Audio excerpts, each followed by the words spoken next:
if you've not seen the episode so far and you want to watch the review first, spoiler alert, so go watch the episode first before seeing this review, because spoilers, oh my god, spoilers.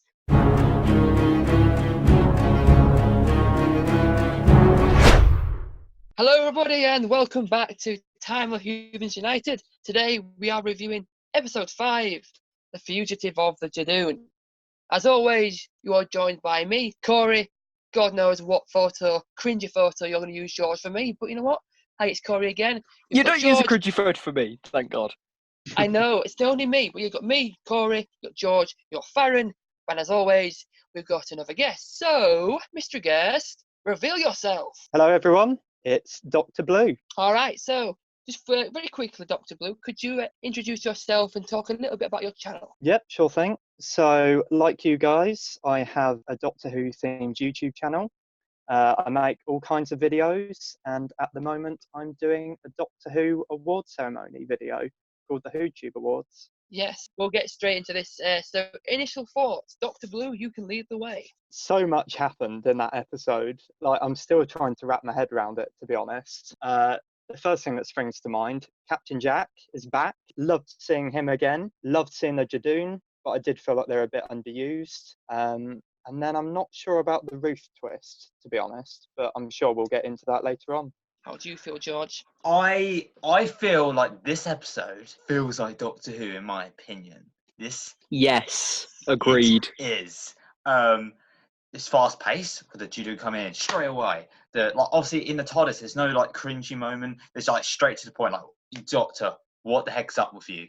I love that scene. Obviously because the companions kind of been feeling like yes men for the past couple seasons. So yeah, so I love that. The story's great. The roof. When watching Jack, I know I've got to talk about characters, but when I saw that, I just couldn't focus on the next scene because I was excited. But it's a good episode. Yeah. Okay then, nice one, George. So, Farron, are you any different? I am no different to George. I really enjoyed this episode. I thought it was a great sort of almost like a return to form for Doctor Who. Felt like a bit of a Russell T Davies episode, but with a bit of a sort of modern twist. And speaking of twists, there were a lot of twists and turns in this episode. Had no idea that Jack was coming back for this episode. And he might come back in another episode in the series. And please, God, let him come back again, because we need him and Sacha Dhawan just back, all of them together. Brilliant. But yeah, especially since I recently started watching Torchwood, so this was even more exciting for me. But yeah, as soon as I heard his voice, I was like, bloody hell, how did they keep this a secret for this long? I thought it'd be like a John Sim thing, like if there was a returning character, they would have put it in the trailer. Like with John Sim in Series 10. So I'm really glad that I didn't have that spoiled for me. The whole thing with Ruth and how she's the Doctor, obviously, like, if you know the rumours, and like the rumours from a few months ago, you will know that she's probably an incarnation of the Doctor before William Hartnell, which I hate the idea of. It's really, really stupid. So please, God, they don't go down that route, but we all know they will. So, but yeah, this episode just standing on its own, really enjoyable episode. Kind of felt like The Last Jedi for me, in terms of like, there were so many twists and turns that I feel like some people might get annoyed with it, although The Last Jedi is all right, in my opinion. I just don't want to piss anybody off saying I like The Last Jedi or I don't like The Last Jedi, because either one of them will shout at me. But yeah, overall, good episode, solid episode, like it. Oh my god. I'm going to read out what I wrote down. I've put, wow, flabbergasted, very intrigued for where this goes, slightly concerned.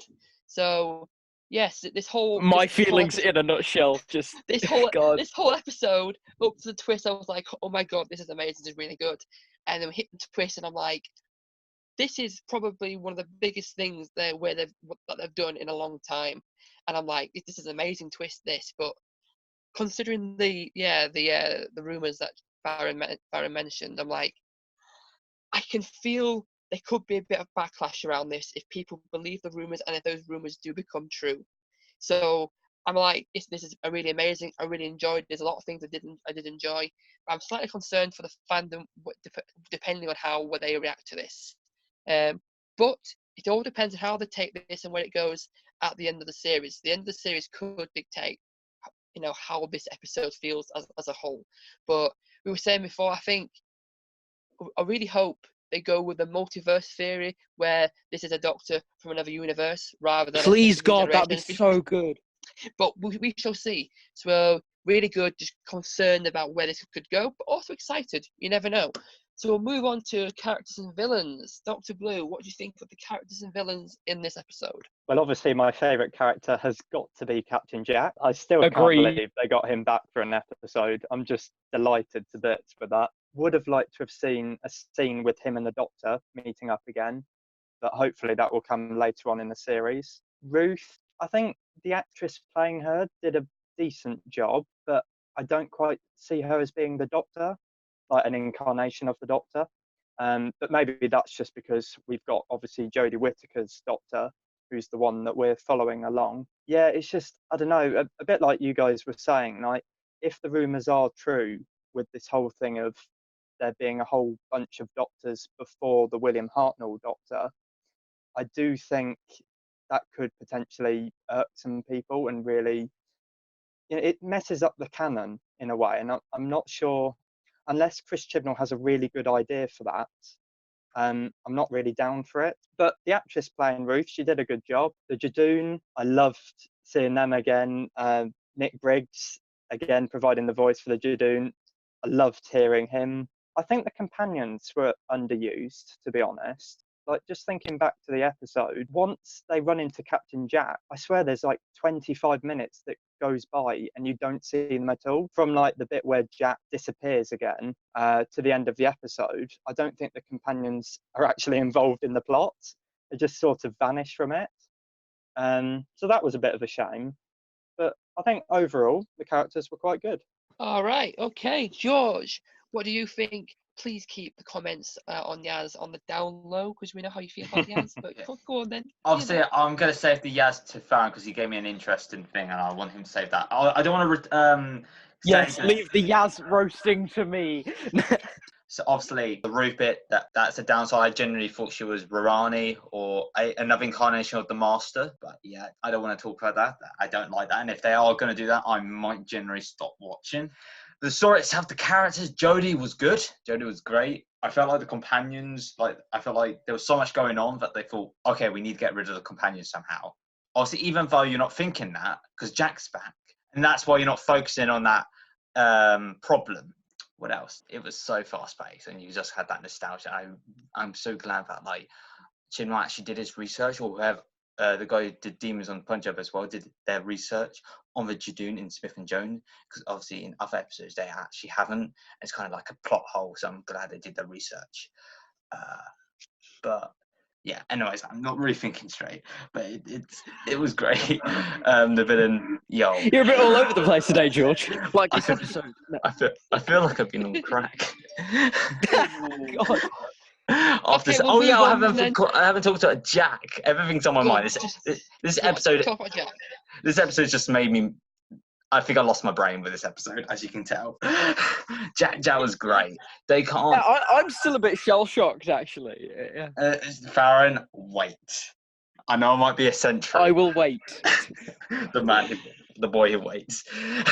Anyways, obviously they're not just building up the finale, they're building up the Cybermen as well. Like, people want to ask questions. People that Jim, that's like the viewing figures. Obviously, they don't know by then, but they have to keep us. Maybe the Cybermen is the finale. Is it? Do we know? No, I don't think it is. I think it might be now, to be honest. It could Yeah. be. People are saying that the But where did the Daleks come in? Are they People next saying week the or are they special. the week after? The special. they're saying the Mary. Oh, Yeah, right, they're saying I think they're saying the Mary Shelley episode is number 8, and Mary Shelley's Frankenstein is linked to the Cyberman, but it could be the finale. And But yeah, good. I'm just. It's a Obviously, I think I possibility. already said. I'm just trying to be quick as possible, but Jack, they can't just like let him just be in his cameo. He will return. If not, then that was a pointless cameo. Obviously, I'm glad they referenced the thing that was killing him in The Empty Child, and the Doctor Dances those little. So I'm glad they referenced that. Anyways, Yeah, that Farron, was a nice tie-in. Do we know why the nanogenes are attacking him? Maybe explain it? maybe it was like the ship's security system or something. It must be, yeah. It must be programmed to do that. Yeah, it must have been.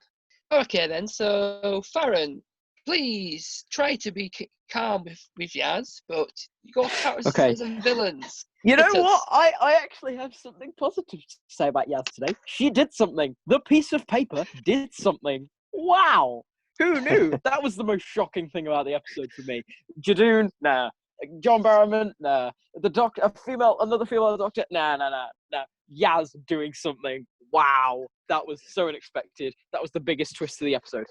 But all jokes aside, Jodie, I feel like she was much better this week. She was a lot more stern and serious, and I really like that. Yeah, again, Jodie is great at being serious. Just let her be serious. She's really good at it. I also feel like I'm in complete disagreement to Dr. Blue. No offense, mate. But the thing is, the companions, I feel like they actually did quite a lot this episode. I feel like Yaz, she put her police skills to use. Ryan wasn't cringy. And Graham is still Bradley Walsh, and Bradley Walsh is just the best. Bradley Walsh could stand there in a ham and pickle sandwich, and I'd be fine with it. I'd be like, that's the best Doctor Who episode ever. Anyway, but yeah, anyway, let's talk about John Barrowman, of course, because that's the reason we're all here. John Barrowman, oh my God, I was so happy to see him again. There is no words to describe how happy I am that Jack is finally back, because I've wanted this for years, because he's so good. But yeah, I'm so glad he's back. I hope they bring him back again. You said it was pointless. It's never pointless to bring back Jack. Just let him and Graham eat sandwiches together. Best Doctor Who episode ever. But anyway... Wait, a sandwich? We predicted a it. sandwich? We predict... No. Anyway, but yeah, I did not see the twist about her being the Doctor coming. So, also, like, I was a bit skeptical at first, because when she broke the glass, I heard the regeneration sound effect, and I was like, is that just a stock sound effect they're using, or are they actually doing some like attention to detail? But no, I really like the fact that she used a chameleon arc, and I actually spoke last week in the review. I thought Nikola Tesla might have been revealed to be a Time Lord. I was wrong, What? but I predicted... No, seriously, if you go back and watch the review from last week, I said that halfway through the episode, I thought that Nikola Tesla was going to be revealed to be a Time Lord. I'm glad that he wasn't. Oh my God. And I referenced the chameleon arc, so I basically... No, I didn't predict it. Yeah, I was going to quickly run through mine. Jack, I thought it was fabulous. It was fabulous. It was, oh my God, he's back. After all this time, he's back. Amazing. Doctor, darker. You can see how dark she is this episode. You know, and opening up to the fam about everything she's lied about. Love to see that. The now. fam. God, that's catching on. Yeah, God, I know it is. Judoon, absolute brutes. They are literally just barged in there and just absolutely absolute brutes. Who knew they had a removable horn? Who knew that? They're like action figures. God. I don't have the action figure. Anyway, and then Ruth. That was a joke. Doesn't matter. I don't know. WTAF. Like, I am amazed that you've come up with that. Hopefully you've gone with the right direction with this idea. Hopefully you have. Hopefully it's not the wrong idea. I thought it should have been the Rani, but you'll never know. Let's see where it goes. Yeah, there we go.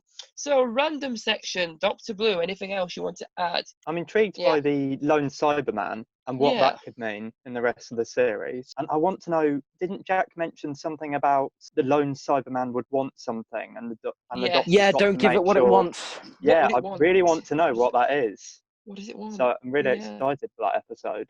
Okay then, George. I don't have much to say, but I just want to talk about, after I watched the Human Nature 2-parter, so I generally thought the guy was the problem, but he's actually... Yeah, who was he? What was his deal? It was kind of like Martha and the bug... the bug lady. Right. But I thought he was the... I didn't even notice until... So that was cool. Yeah, any more to add, George? Any more to add? Everything went blank.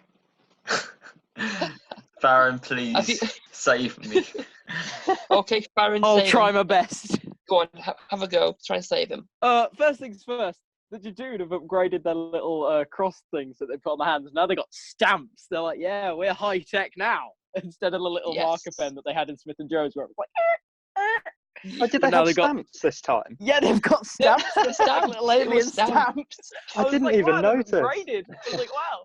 They've got new stationery. Wow, brilliant. Well done, Judoon. They were like, no, these marker pens are too ineffective. But you know what isn't ineffective? space stamps. Yeah. Wow, brilliant. I like how they kept the general design of the Judoons and stuff. Like the ship's the same, the armor's the same, everything's the same, apart from the stamps. But the thing is, also, is the differences between gender in the Judoon is if they have a mohawk or not. Who knows? No, But, I don't know. I don't know. who knows? Because she was like, let's settle this woman to woman. I was like, wait, that's a woman? Okay, fair enough. But anyway, that's just my ramblings about the Judoon. I felt like they were just there to kickstart the plot. They didn't really. They felt a bit irrelevant towards like the half the episode. Also, am I the only one that like got major Name of the Doctor flashbacks when she goes, "I'm the Doctor"? I thought that they were going to go and introducing so and so as the Doctor. I thought it was going to end there. I was like, it's fucking John Hurt all over again. But no, I don't really have any random thoughts. I felt like it was just a good episode.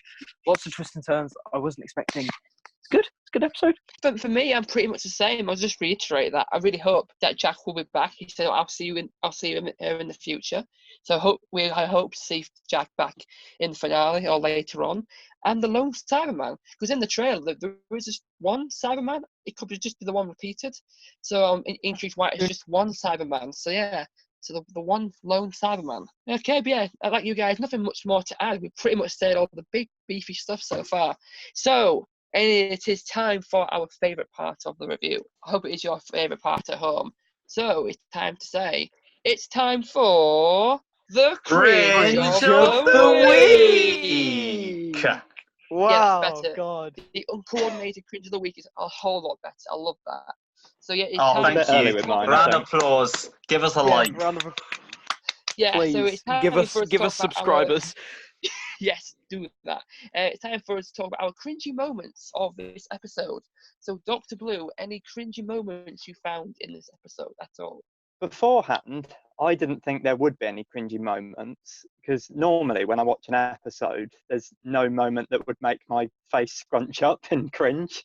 But actually, surprisingly, with this episode, there was a moment, and that was the bit where the Doctor keeps making jokes about Judoon platoon, by the moon, by lagoon. Yes. Yeah. Why did she do definitely. that? There was no need To be for like that David Tennant. whatsoever. Haha, funny. God. Perhaps.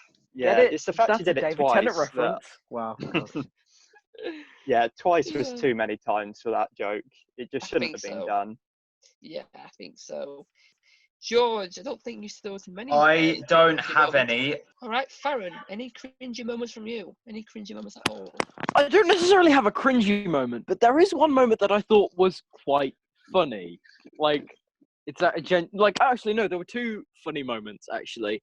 So these aren't cringy moments, so I don't know if this like applies, but I'm gonna say them anyway. Go for it anyway. There were two go on. lines. There were two lines that I really liked. The first one came from John Barrowman because, of course, he had to have some great lines, and he did. He goes, "Boy, what a night! I mean, a month." I was like, "Bloody hell, what?" And then, that just cracked me up. I thought that was pretty funny. And then there was another part where I thought this was quite witty, where she goes, how is there a word for how dumb you are? And then she goes, "Doctor," and I was like, that's some top-notch dialogue. I like that. But yeah, so not cringy, but good moments. So yeah, I don't really have a cringe of the week actually for this one. I'll just go. I think I've got written down. I'll agree with Dr. Blue. Just the whole Judoon platoon in the lagoon. Yeah, it was a bit like you want to say it just to say it, don't you? You just want to say it just to say it. Yeah. Just to be like But yeah. David Tennant. Yay! Yeah. Wow. So we've got Graham's laser shoes. Snap. We've got Yes, Snap, Graham's Snap, laser laser shoes. I can't believe you got Snap Ben- on there. I love that sorry. moment. Benny. No, got Benny. no, Corey. Farron has to say in his voice. Go on. Okay. Last week. What was last week's? God. Week's was. The basket. Yes. Oh yes. Yaz. The basket. I don't remember last week. Yaz tipping over the bread basket. Oh to stop yeah, the, tipping over the seafront. basket. Oh God, wow. That was And then terrible. this week we've got Judoon platoon on the moon in the lagoon. Near the moon. We'll take that. We'll take that. All right. So final part. So Dr. Blue, answer this question, please. Fail or no fail? Did the episode fail or not fail? I think it was a pass. I think any episode with Jack in is an automatic win. it couldn't possibly fail. Exactly. I'm not sure if I love the episode yet. I definitely like it, but I think I need to watch it at least once more to work out if I love it. But it's definitely not a fail. Good. Okay. So George, fail or no fail? I said straight before the episode, I said it doesn't, it feels like Doctor Who. It's a pass. It's great. It has flaws. Obviously, it's not going to be a 9 out of 10. Obviously, in the aftermath, we will and have time to think about it. But it's definitely close to a 7 or 8. So I'm basically saying it's good. It's good. It passed. Farron, fail or no fail? It's a no fail for me. I thought it was a really enjoyable episode. Lots of twists and turns that may turn into something terrible, but I mean, for now, I thought they shocked me, and that was the intention. So I do not think it failed. Pretty enjoyable episode. Return to form for Doctor Who. Really enjoyed it. Keep it up, Chibnall. Oh, to announce for the second week in a row, we have a Series 12 episode that had a full house on the didn't fail. Yet for me, it did not fail. Hey, It ticked hooray. it ticked all the boxes. Hooray! Second one in a row. Second one. I think these are the only two that have had a full did not fail. So that is a good thing. Hopefully, as Farron said, this episode is on this series is now on the right track. And hopefully, this form can continue and pick up right until the finale. But there you go, guys. That is it. That was our review of the Fugitive of the Judoon. So before we go, guys, if you've not checked out Dr. Blue's channel, can you please do, because he has been a great guest today. Please do that. And can we all say thank you for Dr. Blue being part of this review? Okay. Well, thank you very much for having me, guys. Yeah, thank you very much. You're great. Thank you. If you've liked this video, go and give it a like. Give us a comment. Did you think it failed? Did you think it not failed? Tell us why. Have a good discussion in the comments. Let us know your thoughts. We will look forward to hearing what you thought of the episode and hear all those controversial opinions you may have. And as always, guys, we are slowly approaching 750 subscribers. So if you're new to the channel and like our sort of videos and like our reviews, please subscribe and help us get to 800. There you go, guys. That's our review. Thank you so much for watching. We shall see you next time. See ya.